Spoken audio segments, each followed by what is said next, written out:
बड़े हमेशा किसी न किसी चीज के लिए मना करते हैं और हम उन चीजों को ही करना अपनी शान समझ लेते हैं। कभी कभी यही झूठी शान ऐसी मुसीबत बन के गिरती है कि इंसान खुद को भूल जाता है।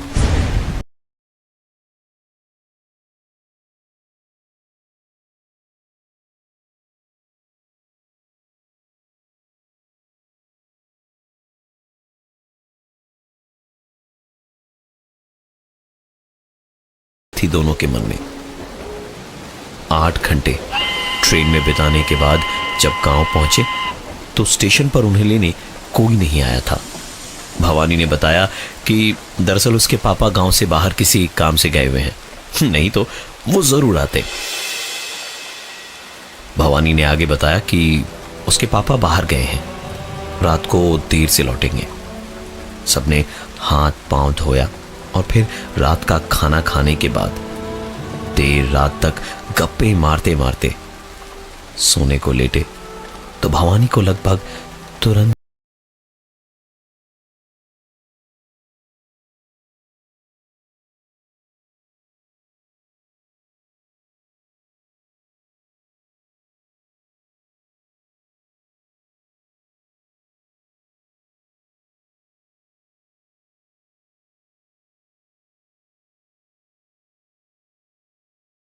कभी नहीं खोलते। अर्जित और मुदित चुपचाप कम से कम आवाज करके उठ के उस कमरे के पास तक पहुंचे।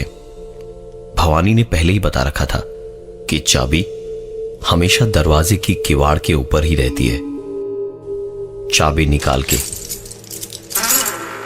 दरवाजा खोलते ही अर्जित और मुदित की छींकों से ही पता चल गया कि कमरा सचमुच सामानों से नहीं खुला है। नाक पे कपड़ा रख के दोनों ने पूरा कमरा मोबाइल की टॉर्च लाइट की रोशनी में छान मारा, लेकिन कुछ भी ऐसा नहीं हुआ कि जिससे उन्हें कोई खतरा या घबराहट हो। एक नॉर्मल कमरे की ही तरह था ये, बस यहां धूल की मोटी सी एक परत जमी थी। दोनों कमरे से बाहर निकले, वापस ताला लगाया और आकर चुपचाप सो गए। सुबह भवानी ने दोनों को नींद से जगाया और गुस्से में कहा, तुम दोनों ने दरवाजा क्यों खोला था? अंदर घूम फिर के देख लिया? बहुत मजा आया ना? अब मुश्किल में फंसेंगे हम सब, कोई नहीं बचा सकता हमें अब। दोनों को यह समझ नहीं आया कि भवानी को कैसे पता चला, तो भवानी खुद बोला, तुम लोग जब रूम से ताला लगाकर निकल रहे थे, मेरे पापा ने देख लिया था तुम लोगों को और तुम लोगों ने मिलकर मेरी बैंड बजवा दी। अब चलो तैयार हो जाओ, शाम की ट्रेन से हम यहां से वापस जाने वाले हैं। कोई गांव वाँव किसी को नहीं देखना। ट्रेन के टाइम पे ही तीनों दोस्त स्टेशन पहुंचे। सब चुपचाप थे, कोई कुछ नहीं बोल रहा था। ट्रेन चली तो कहीं जाकर थोड़ा बेहतर हुए और सब बातचीत करने लगे। अर्जित पार पार घड़ी की तरफ देख रहा था कि जल्दी से कोई स्टेशन आए तो वो बाथरूम जाए, क्योंकि ट्रेन के गंदे बाथरूम से उसे हमेशा बड़ी नफरत होती थी। ट्रेन 5 बजे शाम को चली थी और 6 बजे तक जब कोई स्टेशन नहीं आया तो वो जितनी जल्दी हुआ बाथरूम जाके झट से वापस अपनी सीट पर आके बैठा। तो उसके बैठते ही जैसे मुदित और भवानी पागल हो गए। दोनों एक एक करके उस पर चिल्लाने लगे, अबे तू कहां चला गया था? फोन कहां है तेरा? इतने टाइम किसी को बाथरूम में लगता है? अर्जित को लगा शायद दोनों मजाक कर रहे हैं। वो बोला, भांग पी ली है क्या? हाँ, मुझे मुश्किल से 5 मिनट नहीं लगे होंगे बाथरूम से वापस आने में। अर्जित की बात सुनने और मानने को वो दोनों तैयार नहीं थे। उन्होंने अब जो कहा उससे अर्जित भी समझ गया था कि वो दोनों सच बोल रहे थे। उन्होंने अर्जित को टाइम देखने के लिए कहा। घड़ी में देखा तो 7 बज रहे थे। अर्जित ने भी तुरंत अपनी घड़ी देखी तो सचमुच 1 घंटा हो गया था। अर्चित ने कहा, यार मुझे बड़ा अजीब लग रहा है, मैं जरा गेट के पास ताज़ी हवा में जाता हूं। इतना कह के अर्चित सीधा ट्रेन के दरवाजे के पास जाके खड़ा हो गया। ताज़ी ठंडी हवा से काफी बेहतर लग रहा था उसे कि तभी थोड़ी ही देर में एक चाय कॉफी कॉफी चाय चाय वाला आया। कॉफी कॉफी चाय। अर्जित ने एक चाय ली और एक 10 का नोट दिया तो उस आदमी ने कहा, बाबू 5 रुपए छुट्टा नहीं है क्या? अर्जित ने ना में सर हिला के जवाब दिया तो उसने कहा कि बाबू 5 रुपया छुट्टा नहीं है तो कोई बात नहीं है, लेकिन दरवाजा नहीं खोलना चाहिए था ना। और इतना कहते ही चौंके हुए अर्जित की चौड़ी होती आंखों के सामने से वो चाय वाला चलती ट्रेन से कूद गया। अर्जित बिल्कुल एक मूर्त सा वहां खड़ा था।